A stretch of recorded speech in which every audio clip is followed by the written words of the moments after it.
அனைவருக்கும் இனிமையான காலை வணக்கம். 2024ஆம் ஆண்டு ஜூன் மாதம் 11ஆம் தேதி செவ்வாய்க்கிழமை உங்களை ஸ்டார் தமிழின் நம் நாடு நிகழ்ச்சியில் சந்திப்பதில் மகிழ்ச்சியாக இருக்கின்றது. இன்றும் நம் நாடு நிகழ்ச்சியில் ஏராளமான பத்திரிகை செய்திகளை உங்களுக்காக கொண்டு வந்திருக்கின்றோம். சரி, பிரதமர் நரேந்திர மோடி அவர்களின் பதவியேற்பு நிகழ்வுக்காக டெல்லி சென்ற ஜனாதிபதி ரணில் விக்ரமசிங்கே அங்கு இந்திய வெளிவிவகார அமைச்சர் ஜெய்சங்கர் அவர்களை சந்தித்து பேசியிருக்கிறார்.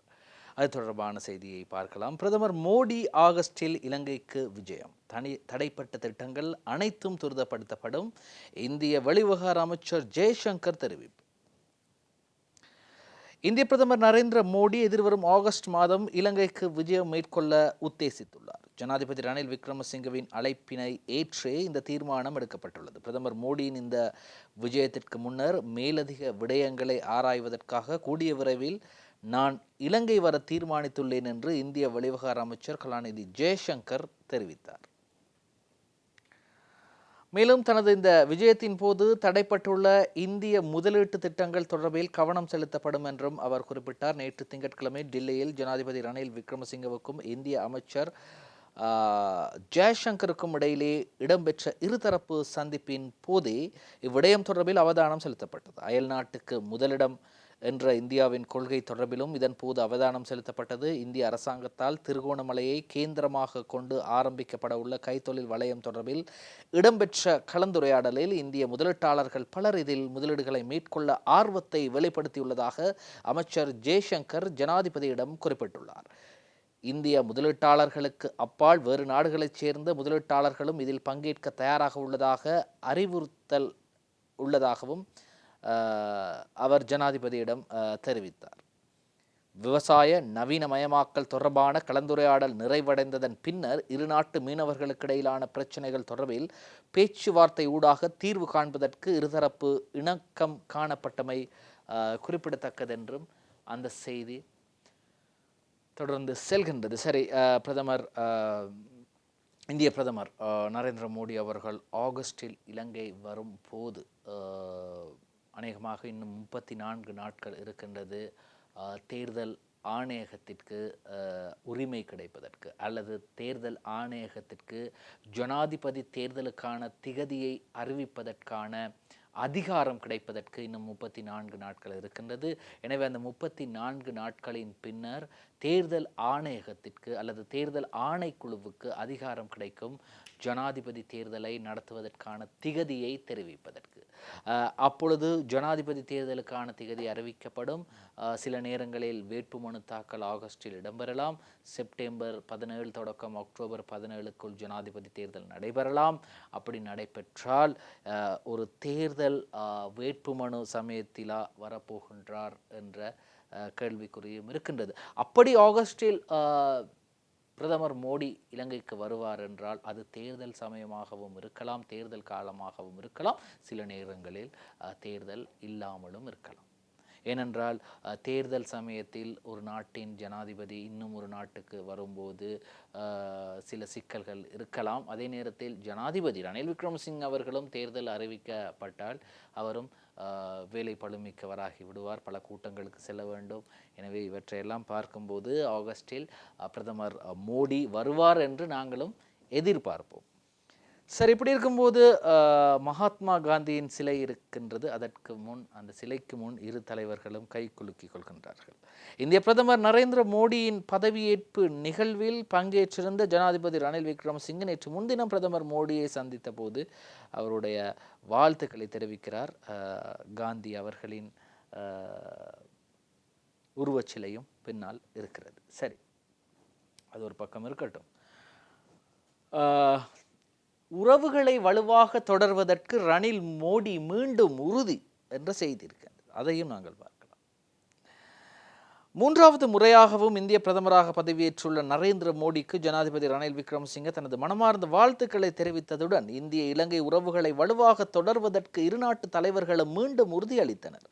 நரேந்திர மோடியின் பதவியேற்பு விழாவில் நேற்று முன்தினம் மாலை புதுடில்லியில் ராஷ்டிரபதி பவனில் பிரம்மாண்டமாக இடம்பெற்றது. நரேந்திர மோடியின் விசேட அழைப்பின் பேரில் ஜனாதிபதி ரணில் விக்ரமசிங்கே இந்நிகழ்வில் இணைந்து கொண்டார். பங்களாதேஷ் பிரதமர் ஷேக் ஹசீனா, நேபாள் பிரதமர் புஷ்பகமல் தஹால், மாலைத்தீவு ஜனாதிபதி முகமது மொய்சு, அதே போன்று சீசல் சுப ஜனாதிபதி, மொரிசியஸ் பிரதமர் மற்றும் பூட்டான் பிரதமர் உட்பட பிராந்திய அரச தலைவர்கள் பலர் இந்த பதவியேற்பு விழாவில் கலந்து கொண்டதுடன் இந்திய அரச தலைவர்களில் ஜனாதிபதி ரணில் விக்ரமசிங்கவுக்கு உயர் அங்கீகாரம் வழங்கப்பட்டது. அதாவது இந்த பிராந்திய அரச தலைவர்களில் ஜனாதிபதி ரணில் விக்ரமசிங்கவுக்கு உயர் அங்கீகாரம் வழங்கப்பட்டது. பதவி பிரமாணம் செய்து கொண்ட பின்னர் பிராந்திய தலைவர்களுடன் பிரதமர் நரேந்திர மோடி குழு புகைப்படம் ஒன்றையும் எடுத்துக்கொண்டார். ஜனாதிபதி ரணில் விக்ரமசிங்கவுக்கு பிரதமர் நரேந்திர மோடிக்கு அடுத்த இருக்கை வழங்கப்பட்டது. ஜனாதிபதி ரணில் விக்ரமசிங்கவுக்கு பிரதமர் நரேந்திர மோடிக்கு அடுத்த இருக்கை வழங்கப்பட்டது. இதேவேளை பிரதமர் நரேந்திர மோடி ஏற்பாடு செய்திருந்த இராபோசன விருந்தில் ஜனாதிபதி ரணில் விக்ரமசிங்க மற்றும் ஏனைய அரச தலைவர்களும் கலந்து கொண்டார்கள். பதவியேற்பு விழாவில் ஜனாதிபதி ரணில் விக்ரமசிங்கவின் பிரசன்னம் குறித்து இந்திய ஊடகங்கள் முக்கிய இடத்தை வழங்கியிருந்ததோடு புதுடில்லியின் பிரதான சுற்றுவட்டங்களை சுற்றி இலங்கை ஜனாதிபதி மற்றும் பிரதமர் மோடியின் உருவம் பொறிக்கப்பட்ட பதாதைகள் காட்சிப்படுத்தப்பட்டிருந்தன. ஜனாதிபதி ரணில் விக்ரமசிங்கவுடன் ஜனாதிபதி செயலாளர்களான சமன் ஏக்கநாயக்க, வெளிவகார அமைச்சின் செயலாளர் அருணி விஜயவர்தன, இந்தியாவுக்கான இலங்கை உயர்ஸ்தானிகர் ஷேனுகா செனிவிராட்ன, அரசாங்க தகவல் பணிப்பாளர் நாயகம் தினித் ஸ்டிந்தக கருணாரட்ன மற்றும் ஜனாதிபதியின் பிரத்யேக செயலாளர் சாண்ட்ரா பெரேரா ஆகியோரும் இந்த பதவியேற்பு விழாவில் கலந்து கொண்டனர். இது ஏன் நான் இவ்வளவு தெளிவாக இந்த செய்தியை கூற வேண்டும் என்றால், இலங்கை ஜனாதிபதி ஒருவருக்கு இந்தியாவிலே ஒரு உச்சக்கட்ட வரவேற்பு வழங்கப்பட்டிருக்கின்றது. அதுவும் இந்திய பிரதமரின் பதவியேற்பு நிகழ்வில் என்றால் எதிர்காலத்தில் இன்னும் பாரிய முதலீடுகளும் பாரிய திட்டங்களும் இலங்கையிலே மேற்கொள்ளப்பட இருக்கின்றன.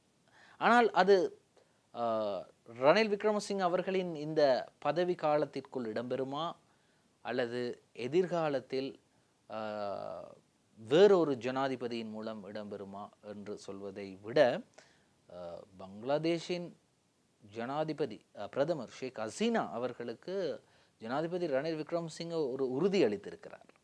அதை நாங்கள் பார்ப்போம். அந்த உறுதி என்னவென்று நாங்கள் இந்த செய்தி இருக்கின்றது, நாங்கள் பிறகு பார்ப்போம். சரி, அடுத்ததாக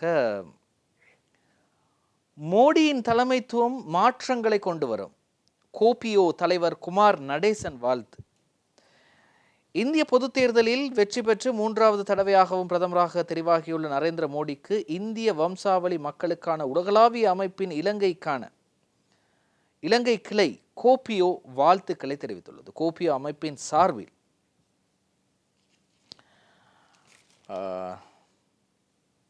அதன் தலைவர் குமார் நடேசன் அனுப்பி வைத்த வாழ்த்து கடிதத்தில் நரேந்திர மோடியின் தலைமைத்துவம் மற்றும் கண்ணோட்டம் என்பன பலருக்கும் தூண்டுகோலாக இருந்து வருவதாக குறிப்பிட்டுள்ளார். அந்த வாழ்த்து கடிதத்தில் மேலும் தெரிவிக்கப்பட்டுள்ளதாவது, உங்களது தலைமைத்துவம் கண்ணோட்டம் என்பன பலருக்கும் தூண்டுகோலாக இருந்து வருவதுடன் நீங்கள் சுபிட்சம் மற்றும் முன்னேற்றம் என்பவற்றை நோக்கி நாட்டை வழிநடத்துவீர்கள் என நாம் நம்புகின்றோம். இலங்கையில் உள்ள இந்திய வம்சாவளி மக்களுக்கான உலக அமைப்பு மற்றும் அனைத்து இலங்கை பிரஜைகள் சார்பிலும் நீங்கள் இந்திய பிரதமராக தேர்தலில் பெற்ற வெற்றி தொடர்பில் எனது இதயபூர்வமான வாழ்த்துக்களை தெரிவிப்பது எனது கௌரவமும் பாக்கியமும் ஆகும். உங்களது தேசத்தின் சிறப்புக்கான அர்ப்பணிப்பு உண்மையிலே பாராட்டத்தக்கது. நாங்கள் உங்கள் தலைமைத்துவம் ஆக்கபூர்வமான மாற்றங்களை கொண்டு வரும் என எதிர்பார்க்கின்றோம். இலங்கையின் அயல் நாடு என்ற வகையில் இந்நாடு இந்தியாவுடனான கூட்டிணைப்பில் இருந்து அநேக அனுகூலங்களை பெறுவதுடன் நீங்கள் உங்கள் அயல்நாட்டு கொள்கைகளை தொடர்வீர்கள் என நாம் நம்புகிறோம். உங்கள் புதிய வகிபாகத்துக்கு நாம் நல்வாழ்த்துக்களை தெரிவித்துக் கொள்வதுடன் நீங்கள் இந்தியாவை புதிய உயரங்களுக்கு வழிநடத்துவீர்கள் என்பதில் எமக்கு நம்பிக்கை உள்ளது. திரும்பவும் உங்களது மிக தகுதியான சாதனை அடைவுக்கு வாழ்த்துக்களை தெரிவித்துக் கொள்கின்றோம் என்று குமார் நடேசன் அவர்கள் தெரிவித்திருக்கின்றார். வீரகேசரி பத்திரிகையின் நிர்வாக இயக்குனரும் ஆவார். சரி, இப்படி இருக்கும்போது மோடி அவர்களுக்கு வாழ்த்துக்கள் குவிந்து கொண்டிருக்கின்றது. இலங்கையும் பல எதிர்பார்ப்புகளோடு இருக்கின்றது என்ற இந்த வாழ்த்துக்களை பார்க்கும்போது நாங்களும் எதிர்பார்க்கின்றோம், நம்புகின்றோம். தொடர்ச்சியாக இந்தியா இலங்கைக்கு பல சலுகைகளை வழங்கி பல கடன்களை வழங்கி வருகின்றது. எனவே பல உதவிகளை வழங்கி வருகின்றது. எதிர்காலத்திலும் வழங்குவார்கள் என்று நாங்கள் எதிர்பார்ப்போம். சரி, இப்படி இருக்கும்போது மற்றும் ஒரு செய்தி வீரகேசரி பத்திரிகையிலே வெளியாகின்றது. பொருளாதார பரிவர்த்தனை சட்டத்தில் மாகாண சபைகளுக்கு அதிகாரங்கள், நல்லிணக்க சட்டமூலம் ஜூலையில் சமர்ப்பிக்கப்படும், ஜனாதிபதி ரணில் டில்லியில் தெரிவிப்பு. இருநாட்டு மீனவர் பிரச்சனையை தீர்க்க துரித நடவடிக்கை, மலையக மக்களுக்கு பெருந்தோட்ட கிராம வீட்டு திட்டம். உண்மை மற்றும் நல்லிணக்க சட்டம் மூலம் எதிர்வரும் ஜூலை மாதம் பாராளுமன்றத்தில் சமர்ப்பிக்கப்படும் என தெரிவித்துள்ள ஜனாதிபதி ரணில் விக்ரமசிங்க, புதிய பொருளாதார பரிவர்த்தனை சட்ட மூலத்தில் மாகாண சபைகளுக்கு அதிகாரம் வழங்கப்பட உள்ளதாகவும் குறிப்பிட்டுள்ளார். மேலும் நீண்டகாலமாக தீர்க்கப்படாமல் உள்ள இலங்கை இந்திய மீனவர் பிரச்சனையை இனியும்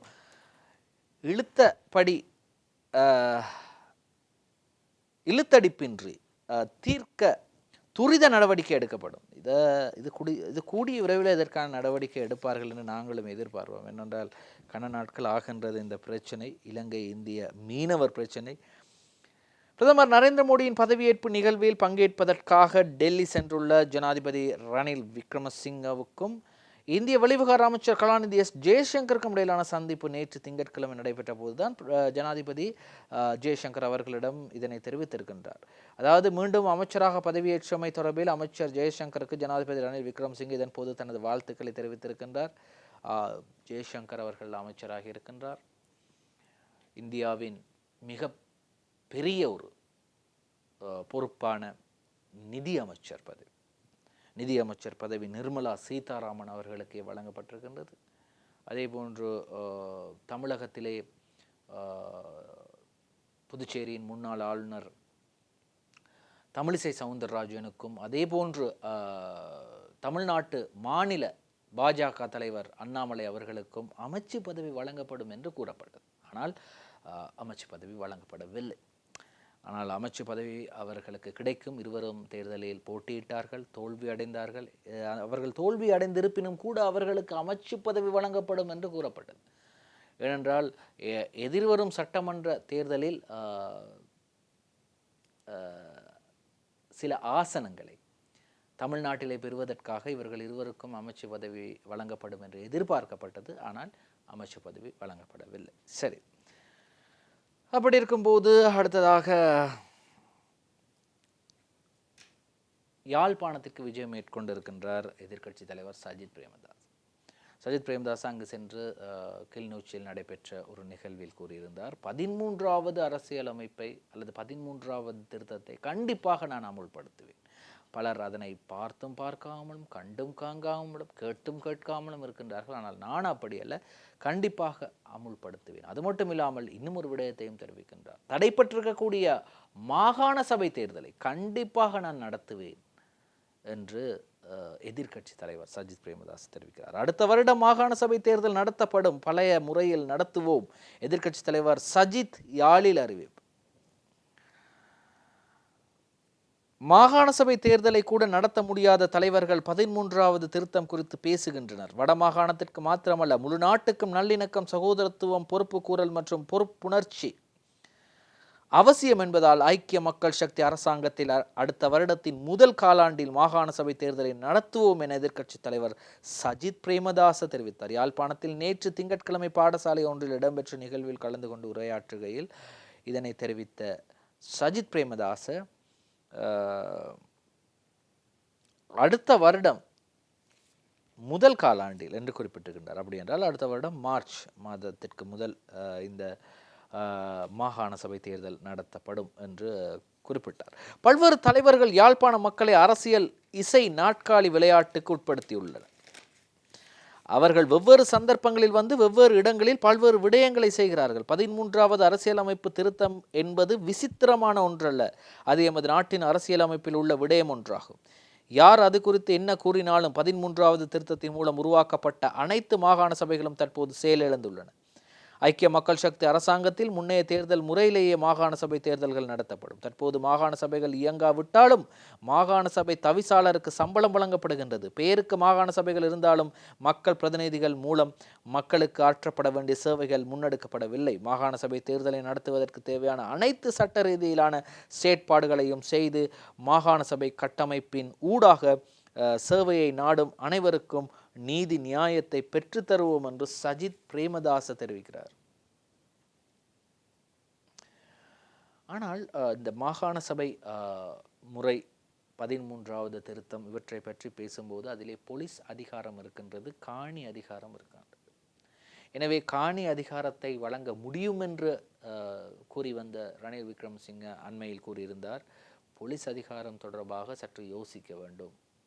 காணி அதிகாரத்தை வேண்டுமென்றால் வழங்க முடியும், ஆனால் போலீஸ் அதிகாரம் தொடர்பாக சற்று சிந்திக்க வேண்டும் என்று.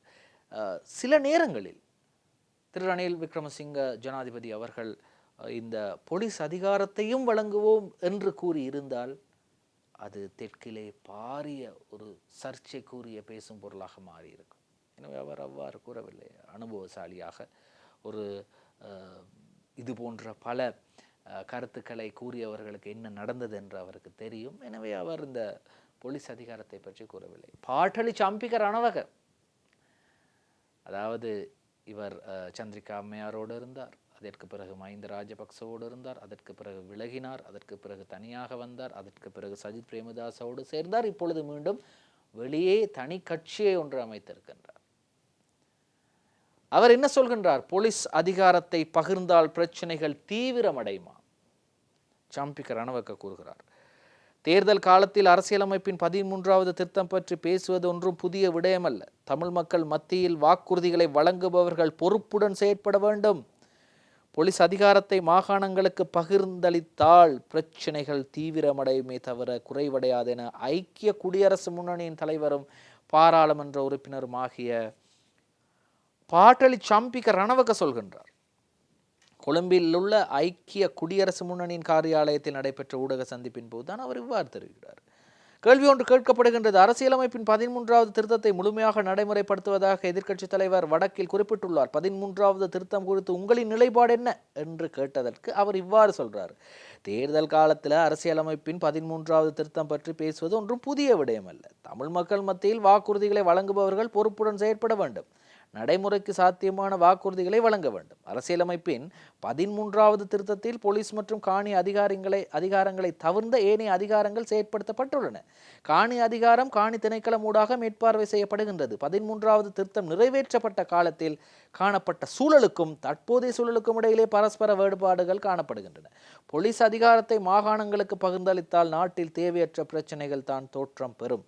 அரசியல், சமூக மற்றும் பொருளாதார நெருக்கடிகள் தற்போது தீவிரமடைந்துள்ள நிலையில் தேவையற்ற நெருக்கடிகளை தோற்றுவிப்பதை அரசியல் தரப்பினர் தவிர்த்து கொள்ள வேண்டுமா?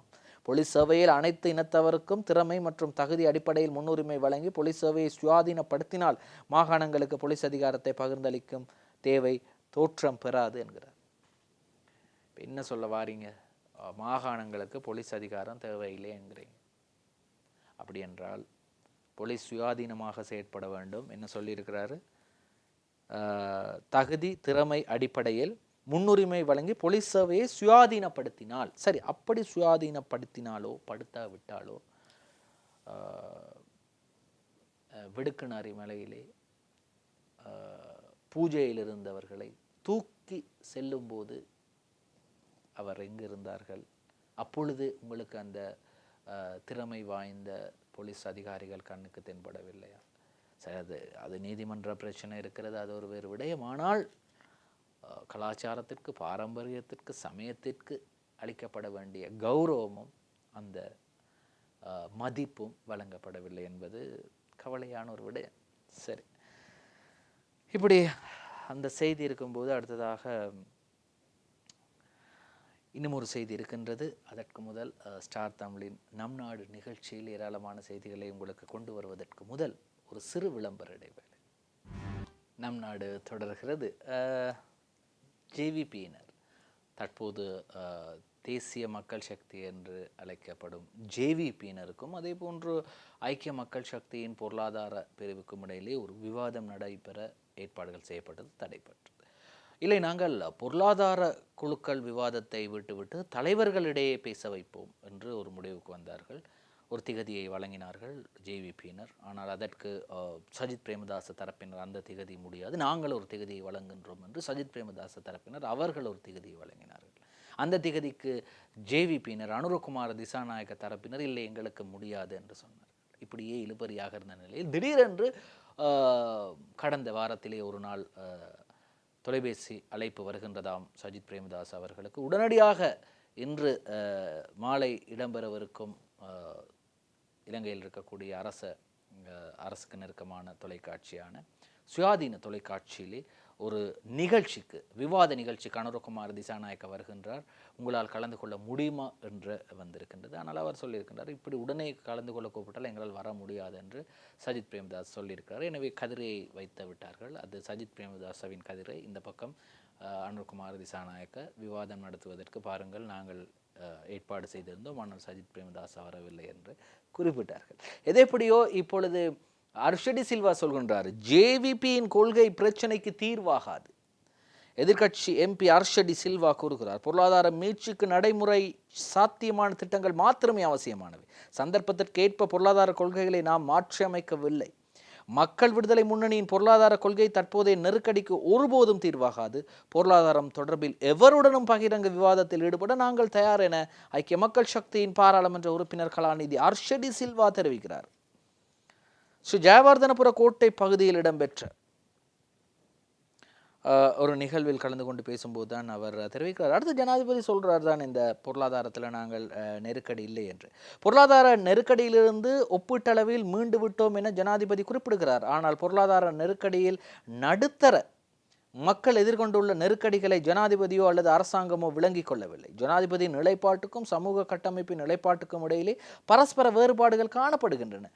நடுத்தர சமூக கட்டமைப்பை மேம்படுத்தாமல் எவ்வித பிரச்சனைகளுக்கும் தீர்வு காண முடியாது. சர்வதேச நாணய நிதியமும் இந்தியாவும் இலங்கையை இல்லாதொழிக்க செயற்படுவதாகவும் நாம் ஒருபோதும் சர்வதேச நாணய நிதியத்துடன் ஒன்றிணைந்து செயற்பட போவதில்லை எனவும் மக்கள் விடுதலை முன்னணியின் உறுப்பினர்களான டில்வின் சில்வா, லால்காந்த, சுனில் அந்துநெத்தி ஆகியோர் குறிப்பிடுகிறார்கள். ஆனால் மக்கள் விடுதலை முன்னணியின் தலைவர் அனுர்குமார் திசாநாயக்க அரச ஊடகத்தில் இடம்பெற்ற நேர்காணலில் சர்வதேச நாணய நிதியம் என்பது ஜனாதிபதி ரணில் விக்ரமசிங்கவின் தலை மீது தொங்கவிடப்பட்டுள்ள தேங்காய் போன்றது. நாங்கள் வந்ததும் அவற்றை செயற்படுத்துவோம், இல்லையேல் அந்த தேங்காய்கள் தலையில் விழும் என குறிப்பிடுகிறார். எனவே இப்படி இருக்கும்போது அனுரகுமார் திசாநாயக்க அண்மையில் குறிப்பிட்டது தொடர்பாகத்தான் அர்ஷடி சில்வா கூறியிருக்கின்றார். எது எப்படியோ இந்த பிரச்சனைகள் பாராளுமன்றத்தில் அண்மையில் பேசப்பட்டது. சஜித் பிரேமதாசவும் இருந்தார், ரணில் விக்ரமசிங்க ஜனாதிபதி அவர்களும் இருந்தார்.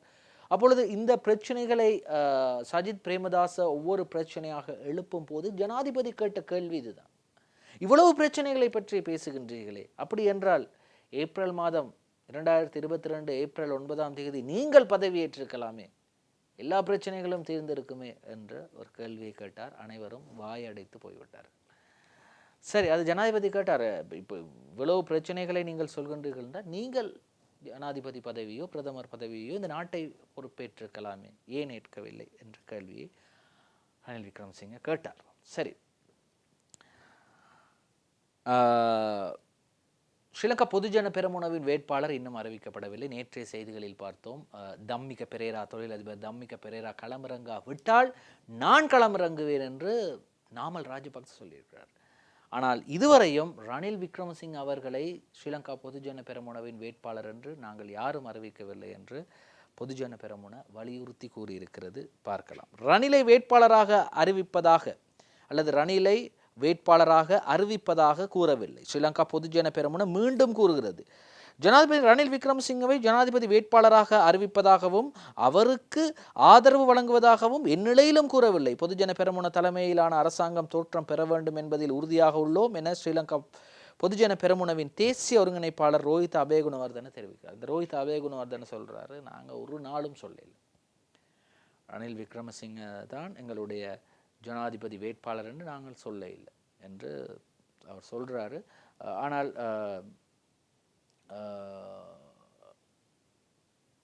பாராளுமன்ற உறுப்பினர் ஒருவர் நேற்று முன்தினம் தெரிவித்தார், ஜூலை மாதம் நடுப்பகுதியில் ஸ்ரீலங்கா பொதுஜன பெரமுனவின் சஞ்சீவ எதிரிமான பாராளுமன்ற உறுப்பினர் கூறினார், ஜூலை மாதம் 15 அளவில் நாம் எங்களுடைய ஜனாதிபதி வேட்பாளரை அறிவிப்போம். சரி, நீங்கள் எப்போ வேணாலும் ஜனாதிபதி வேட்பாளரை அறிவிங்க, அது ஒரு பிரச்சனையும் இல்லை, நீங்கள் எப்போ வேண்டுமானாலும் ஜனாதிபதி வேட்பாளரை அறிவிக்கலாம். சரி, இப்படி இருக்கும்போது நான் முதலில் குறிப்பிட்டேன் தானே, ஆரம்பத்தில் குறிப்பிட்டேன் தானே, பங்களாதேஷினுடைய பிரதமர் ஷேக் ஹசீனாவிடம் மிக முக்கிய ஒரு விடயத்தை ஜனாதிபதி ரணில் விக்ரமசிங்க தெரிவித்திருக்கின்றார். என்ன தெரிவித்திருக்கின்றார்? இதோ வருகின்றது அந்த விடயம். தேர்தல் முடிந்ததும் உத்தியோகபூர்வ விஜயமாக பங்களாதேஷ் வருவேன். அந்நாட்டு பிரதமர் ஷேக் ஹசீனாவிடம் ஜனாதிபதி ரணில் தெரிவிப்பு. சுதந்திர வர்த்தக ஒப்பந்தம், இருநாட்டு பயணிகள் படகு சேவை குறித்தும் அவதானம். இலங்கையில் ஜனாதிபதி தேர்தல் வருட இறுதியில் இடம்பெற உள்ளது. அந்த தேர்தல் முடிவடைந்தவுடன் உத்தியோகபூர்வமான முதலாவது விஜயமாக பங்களாதேஷ் விஜயம் அமையும் என ஜனாதிபதி ரணில் விக்ரமசிங்க அந்நாட்டு பிரதமர் ஷேக் ஹசீனாவிடம் கூறினார். நல்லா பார்த்தீங்களா? தேர்தல் முடிந்ததும் உத்தியோகபூர்வ விஜயமாக பங்களாதேஷ் வருவேன், அதுவும் அந்த தேர்தல் முடிவடைந்தவுடன் உத்தியோகபூர்வமாக முதலாவது விஜயமாக பங்களாதேஷ் வருவேன் என்று சொல்றார். அப்படி என்றால் என்ன அர்த்தம்? உத்தியோகபூர்வமாக சாதாரண மனிதனுக்கு உத்தியோகபூர்வ தேவை இல்லை. இப்போ எனக்கோ உங்களுக்கோ உத்தியோகபூர்வமாக இன்னத்துக்கு நாங்கள் யார்? அப்போ நாங்கள் ஏன் உத்தியோகபூர்வமாக போடும்? ஆனால் ஒரு ஜனாதிபதிக்கோ ஒரு பிரதமருக்கோ ஒரு அமைச்சருக்கோ உத்தியோகபூர்வ பயணங்களை மேற்கொள்ள முடியும். அது உத்தியோகபூர்வமாக இருக்கும். ஆகவே நிச்சயமாக ஜனாதிபதி தேர்தலில் நான் வெற்றி பெறுவேன் என்ற நம்பிக்கையில் ஜனாதிபதி ரணில் விக்ரமசிங்க கூறுகிறார். பங்களாதேஷ் பிரதமர் ஷேக் ஹசீனாவிடம் நான் உத்தியோகபூர்வ விஜயம் மேற்கொண்டு உங்கள் நாட்டுக்கு வருவேன், அதுவும் நான் வெற்றி பெறுவேன் என்று சொல்லவில்லை. தேர்தல் முடிந்தவுடன், அதாவது ஜனாதிபதி தேர்தல் இந்த ஆண்டு இறுதியில் முடிந்தவுடன் நான் உங்கள் நாட்டுக்கு முதலாவது உத்தியோகபூர்வ விஜயமாக வருவேன் என்றால் அதற்கு அர்த்தம் என்ன? நான் வெற்றி பெறுவேன், வெற்றி பெற்று உத்தியோகபூர்வமாக விஜயத்தை மேற்கொண்டு முதலாவது விஜயமாக வருவேன் என்று சொல்கிறார். மிக உறுதியாக அவர் இருக்கிறார். அவர் உறுதியாக இருக்கிற நேரம் அவருடன் இன்னும் கொஞ்சம் பேர் சேர்ந்து கொள்ள போறாங்களாம். சஜித் அணியில் உள்ள பலர் ரணிலுடன் இணைவது உறுதி. ஐக்கிய தேசிய கட்சி பாராளுமன்ற உறுப்பினர் அரிசன் கூறுகிறார். ஐக்கிய தேசிய கட்சி எதிர்வரும் காலத்தில் அமைக்க உள்ள அரசியல் கூட்டணியில் ஐக்கிய மக்கள் சக்தி உறுப்பினர்கள் பலர் இணைய உள்ளனர். ஜனாதிபதி தேர்தலில் ரணில் விக்ரமசிங்க சுயாதீன வேட்பாளராக போட்டியிட்டு வெற்றி பெறுவது உறுதியாகும் என ஐக்கிய தேசிய கட்சியின் முன்னாள் பாராளுமன்ற உறுப்பினர் பி அரிசன் தெரிவித்தார். வீழ்ச்சியடைந்திருந்த நாட்டின் பொருளாதாரத்தை ஓரளவு ஸ்திர நிலைக்கு கொண்டு வந்து மக்கள் நிம்மதியாக வாழக்கூடிய சூழலை ஏற்படுத்தியது ரணில் விக்ரமசிங்க ஆவார் என்று ரணில் விக்ரமசிங்க தொடர்பாக தெரிவித்திருக்கின்றார். அதே நேரத்தில் எதிர்வரும் இந்த வருடம் அக்டோபர் மாதம் 17ஆம் தேதிக்கு முன்னர் ஜனாதிபதி தேர்தல் இடம்பெறும் என்றும் தெரிவித்திருக்கின்றார். சரி, பொறுத்திருந்து பார்ப்போம். ஜனாதிபதி வேற அப்படி தெரிவித்திருக்கிறார், நிச்சயமாக உத்தியோகபூர்வ விஜயத்தை மேற்கொண்டு வருவேன் என்று. எனவே பொறுத்திருந்து பார்க்கலாம். சரி, இப்படி ஜனாதிபதி தெரிவிக்கும் போது அங்கஜன் ராமநாதன், உங்களுக்கு எல்லாருக்கும் அங்கஜன் ராமநாதன் தெரியும். அங்கஜன் ராமநாதன் ஸ்ரீலங்கா சுதந்திர கட்சி, நல்லா கேட்டுக்கிறங்க, வேறு தமிழ் கட்சிகளோடு இணைந்த அல்ல, ஸ்ரீலங்கா சுதந்திர கட்சியின் வேட்பாளராக போட்டியிட்டு ஸ்ரீலங்கா சுதந்திர கட்சியின் சின்னத்தில் போட்டியிட்டு 30,000 வாக்குகளை பெற்று பாராளுமன்றத்திற்கு வந்தவர். அப்படி இருக்கக்கூடிய அங்கஜன் ராமநாதன் யாழில் சஜித்தை சந்திக்கிறார். யாழில் சஜித்தின் நிகழ்வில் பங்கேற்ற அங்கஜன் எம்பி, இது கொஞ்சம் அதிர்ச்சியான செய்தியாக தான் இருக்கிறது. யாழ்ப்பாணத்தில் ஐக்கிய மக்கள் சக்தியின் தலைவரும் எதிர்க்கட்சி தலைவருமான சஜித் பிரேமதாச கலந்து கொண்ட நிகழ்வில் ஸ்ரீலங்கா சுதந்திர கட்சியின் பாராளுமன்ற உறுப்பினர் அங்கஜன் ராமநாதனும் பங்கேற்றார். வடமாராட்சி கொற்றாவத்த அமெரிக்கன் மிஷன் தமிழ் கலவன் பாடசாலையில் திறன் வகுப்பறையை உத்தியோகபூர்வமாக திறந்து வைக்கும் நிகழ்வு நேற்று திங்கட்கிழமை நடைபெற்றது. அந்நிகழ்வில் எதிர்க்கட்சி தலைவர் சஜித் பிரேமதாச கலந்து கொண்டு திறன் வகுப்பறையை திறந்து வைத்தார். நிகழ்வில் ஸ்ரீலங்கா சுதந்திர கட்சியின் பாராளுமன்ற உறுப்பினர் அங்கஜன் ராமநாதனும் கலந்து கொண்டிருந்தார். நிகழ்வில் கலந்து கொண்டமை தொடர்பில் அங்கஜன் ராமநாதன் தெரிவிக்கையில், மாவட்ட கல்வி அபிவிருத்திக்கான இப்பங்களிப்புக்கு நன்றி தெரிவிக்கும் வகையில் நான் இந்நிகழ்வில் கலந்து கொண்டிருந்தேன். எமது மக்களின் கல்வியை மேம்படுத்துவதன் அவசியத்தையும் அதன் இலக்கில் நாம் இருவரும் பயணிப்பதே எமக்கிடையேயான ஒரு ஒற்றுமையாக உள்ளது. அதேவேளை 13வது திருத்தச் சட்டம் தொடர்பாக எதிர்க்கட்சித் தலைவர் வாக்குறுதி வழங்கியுள்ள நிலையில் அதனை வரவேற்கின்றோம். எமது மக்களின் பிரச்சனைகள் மற்றும் கோரிக்கைகள் தொடர்பாக இடைத்தரகர்கள் இல்லாமல் நேரடியாக அறிந்து கொள்ள வேண்டும். அவ்வாறு செய்யும் பட்சத்தில் அதனை நாம் வரவேற்போம் எனவும் தெரிவித்தார்.